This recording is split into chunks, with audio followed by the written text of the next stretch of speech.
What is up, my fellow cinephiles and movie geeks alike? My name is Chris, and today we are going to be breaking down 2014's Son of Batman, the third entry into my DC Animated Movies Universe rewatch series. This breakdown will be slightly different, however, as previously I focused on the movie, and then I explained the comic book comparisons at the end. But since this one's not as closely connected to the source material, I will simply mention when anything aligns, should it align. Otherwise, I will just be breaking down the movie itself.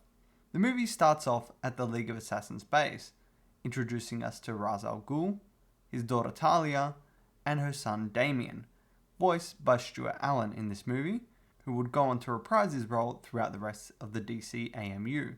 They are attacked by Deathstroke, voiced by Thomas Gibson, who you might know from Criminal Minds. He's a former student of Raz's, named Slade Wilson. He has a group of mercenaries under his command, and together they attack the League of Assassins. And despite their best efforts to fight off the attack, Raz is caught in an explosion and badly injured. Damian fights off Deathstroke as he tries to finish Raz off, stabbing out his right eye in the process, an action which Deathstroke will hold a grudge against throughout the rest of the movie. Slade and his team retreat, while Talia and Damian try to get Raz to a Lazarus pit, which is capable of mending any or most injuries, but unfortunately their effects have stopped working on Raz due to his overuse of the pit throughout his 500 years of life. Now unsafe in their home, Talia decides it's time for Damian to meet his father, Bruce Wayne, more commonly known as Batman. This of course being the same Batman from Justice League War, which I broke down last month. If you want to see that video and the rest of my DCAMU rewatch series, head on over to the playlist on my channel and subscribe to know when any new entries come out. Through the movie, we will see Batman using many gadgets that he already used in Justice League War, while additionally introducing some new ones. This helps to connect the two movies, and in the future will connect the rest of the universe through the use of gadgets, characters, and locations. In Gotham now, we follow Batman, voiced by Jason O'Mara, who you might know from Agents of S.H.I.E.L.D. or any of the other DCAMU movies. Batman chases down Killer Croc, after he breaks into a laboratory to steal some chemicals, that he is in essence using to evolve himself, growing a tail and building body mass. Basically, steroids for crocodiles. The two fight, with Croc actually getting Batman into a precarious situation. But to his rescue comes Talia, who calls him her love, and she says that she is the only one allowed to bite him. An obvious sexual innuendo, a trend that will continue with the pair of them throughout the film. She takes him to her yacht, where she reminds him of a night of passion they shared while Bruce was drugged to lower his inhibitions. A night which resulted in the conception of Damian, who up until now, Bruce had had no idea existed. Immediately, Damian is sassy towards his father, saying that he imagined him taller, clearly unimpressed by him. Talia leaves their son with Bruce, as she goes to fight for control of the League back. Already this is a bit of a departure from the comic, especially with the events leading up to Damian's reveal. In the comic, it was actually Talia who drew out Bruce by orchestrating an attack of genetically modified humans called Man-Bats, who you may know the most popular of them, Kirk Langstrom, from other DC projects. While we do get a modification of this plot device through this movie, the role of the antagonist is switched from Talia to Slade, making Talia more of an ally in this movie. If you want to read the comic for yourself though, check out Batman and Son, written by Grant Morrison and Andy Kubitz. Speaking of Kirk Langstrom though, we meet him in the next scene, played by Xander Berkeley, who has actually voiced a few different characters throughout DC's animation history, including Dr. Kyles in Batman Beyond and Mento in Teen Titans. You might also recognize him from Terminator 2, where he played Todd Voight. In his lab, he experiments with his Man-Bat serum, but gets interrupted when Deathstroke kidnaps his family and holds them hostage to leverage Kirk into producing the serum for him. Damian arrives at the Batcave and meets Alfred Pennyworth, played by David McCallum, who you might know from The Great Escape. Once again, unimpressed, Damian states that the cave is smaller than he thought it would be. Alfred mentions that Damian looks like Bruce when he was younger, which is actually very true, as we see him as a child in a flashback later on, and they look identical, potentially reusing the same character model to sell this similarity. Damian thinks that the Robin costume in a display case is feminine, which is not entirely incorrect, but of course, as Alfred states, it was Dick Grayson who wore it, the original Robin, and the only other one in this universe actually. This, again, is a departure from the comic book series, as it was Tim Drake who was Robin at the time Damian came into the scene. And going even further back would have been Jason Todd and Dick before him. Potentially even a brief stint from Stephanie Brown. But we never actually meet any of those other Robins in the DCAMU, besides Dick as Nightwing. Seeing Damian wage war against Shrubbery, Bruce is impressed of his talent, clearly planting the idea that he might follow in his footsteps and become the next Robin. When Bruce goes to work, Damian is there waiting for him, able to easily break through his security system and analyze the company's profit margins. He is even able to determine that someone is skimming revenue.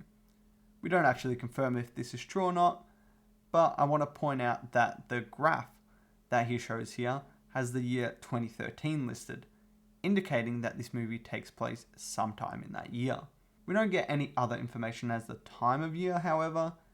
For that reason, I placed this movie after Justice League War, just because it makes for a better viewing experience. However, it could very easily take place before the events of Justice League War, and you are more than welcome to watch it that way if you so choose. Meanwhile, at Deathstroke's base of operations, Talia and her loyalists break in but fall right into a trap, getting themselves killed and Talia being held hostage to draw out Damian. Damian, however, tracks down Ubu, despite Bruce telling him not to. After Ubu doesn't give him any information, he chases him down, ready to kill him, when Nightwing, aka Dick Grayson, voiced by Sean Mayer, comes to stop him. The two then get into a fight of their own, with Nightwing coming out on top. Batman then picks Damian up, and they all go back to the Batcave. While there, Dick and Damian get into some beef, with Dick even telling him to go fuck himself at one point, or at least he would have if Alfred hadn't interrupted. They talk about the Robin costume, and Damian's potentially want to pick up the mantle. Bruce lectures Damian about his actions, and almost going too far with Ubu, telling him to stick close to him and listen to instructions. They go out and meet Commissioner Gordon. On their way, Damian actually matches the silhouette of Bruce in Batman the Animated Series intro scene. Despite not being the same version of Bruce, it is a clear visual homage and indicates the beginning of Robin's vigilante career. Following the intel from Gordon, they go to Gotham Coliseum, where Bruce reminisces about going there with his father.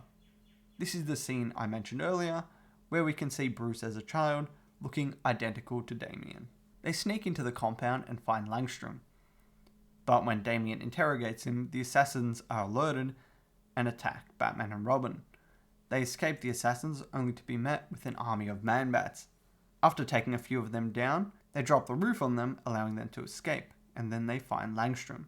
Damian gets to him first, ready to kill him of course, but Batman gets there in time to stop him. Taking Langstrom to the Batcave, they question him, discovering that his family was taken hostage. They manage to get a location based on a description from his daughter in an earlier phone call, saying there are two mountain peaks resembling cat ears. From that description, Damian recognizes it as Interlaken, one of Ra's al Ghul's compounds. Deathstroke is one step ahead though, discovering that Damian is now in the care of Batman, analyzing Robin's fighting style as that of an assassin.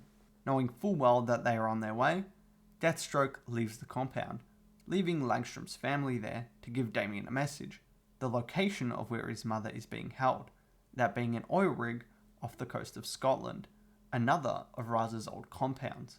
Setting up base at Wayne Tower in London to inform Interpol of the current situation, Interpol being the International Crime Police Organization, a real-world organization that is responsible for worldwide police cooperation and crime control, being the world's largest international police organization. On a call with Dick back in Gotham, he finds out that Langstrom is developing a cure to the Man-Bat serum. He also locates the oil rig in Scotland. Bruce discovers Damian left the tower, presumably to go to the rig, which of course he did, by swimming 50 miles from the nearest landmass. Damian sneaks into the compound following Deathstroke.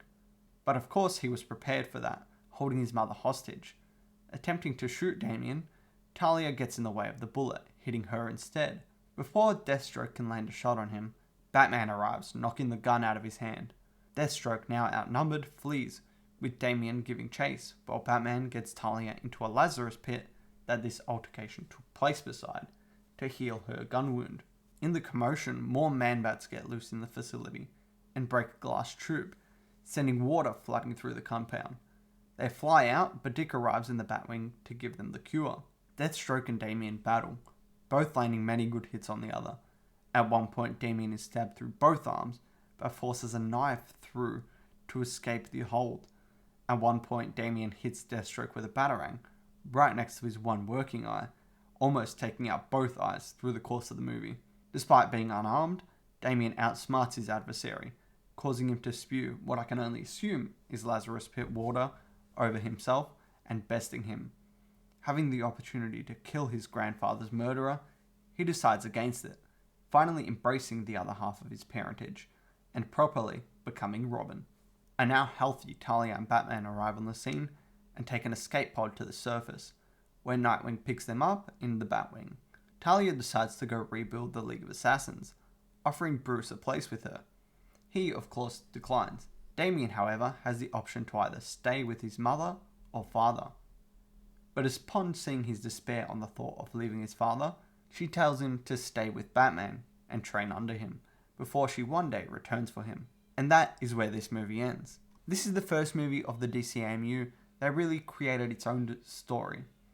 Despite having many elements from Batman and Robin, it takes those parts and applies them in its own interesting way, creating, in my opinion, a much more interesting story that is more suited for a movie audience. The characters in this movie will be revisited in the future DCAMU movies, specifically the next Batman-focused movie, that being Batman vs. Robin.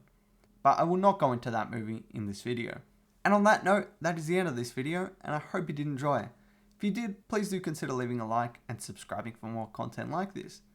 And if you want to find out when the next breakdown comes out, hit the notification bell so YouTube tells you right away. Anyway, until next time, this has been Chris, and I'll be seeing you.